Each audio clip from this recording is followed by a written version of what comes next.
बात करते हैं मालिश की। तो मालिश किस प्रकार से करनी चाहिए, किस प्रकार के तेल से करनी है, इस बारे में जानते हैं। तो सबसे पहले व्यक्ति का हम ये देखेंगे कि वो वात प्रवृत्ति का है, पित्त प्रवृत्ति का है या फिर कफ प्रवृत्ति का है, क्योंकि व्यक्ति की प्रकृति भी बहुत मायने रखती है तेल के लिए।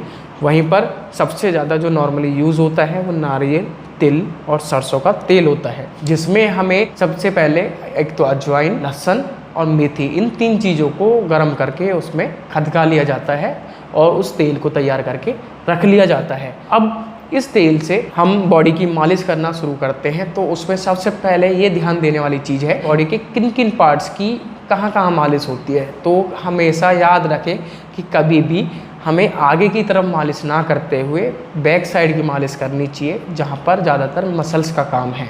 तो सबसे पहले पेट के बल लेट जाना चाहिए उस व्यक्ति को, और फिर गर्दन से लेके रीढ़ की हड्डी तक की सबसे पहले यानी कि कमर की मालिश की जाती है।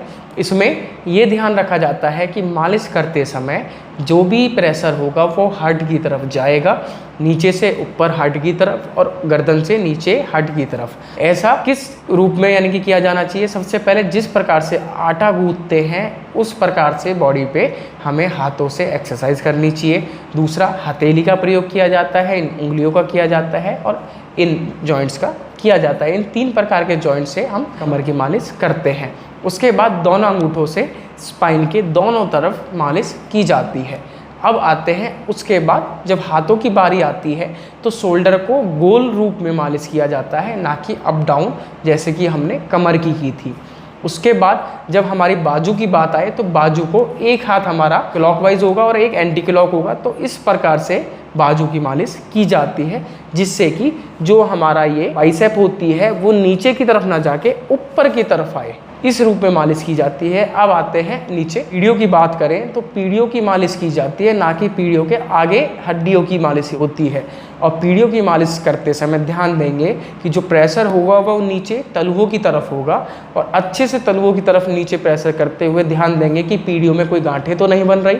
यदि गांठें हैं तो वो आपको गैस्ट्रिक की प्रॉब्लम कर सकते हैं, पेट से रिलेटेड आपको कोई ना कोई समस्या जरूर है। तो वो गांठों को सॉल्व करने के बाद पैर की उंगलियों को ईजिली चटका देते हैं, और थाई की मसाज भी इसी प्रकार से की जाती है।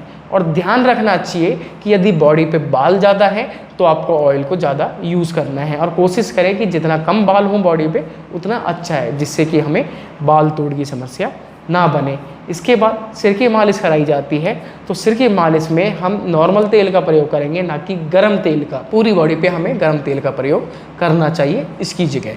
और तिल का तेल जो यूज़ किया जाता है ज़्यादातर वात प्रवृत्ति के लोगों में, जिनको वात रोग होते हैं, रोमछिद्र बंद होते हैं, उनके लिए तिल का तेल यूज़ किया जाता है। या फिर जिनको पित्त की समस्या रहती है उन लोगों को सरसों के तेल का प्रयोग किया जाता है। या फिर जिनको कफ की समस्या रहती है तो उनके लिए अलग प्रकार के तेल बनाए गए हैं। नमस्कार।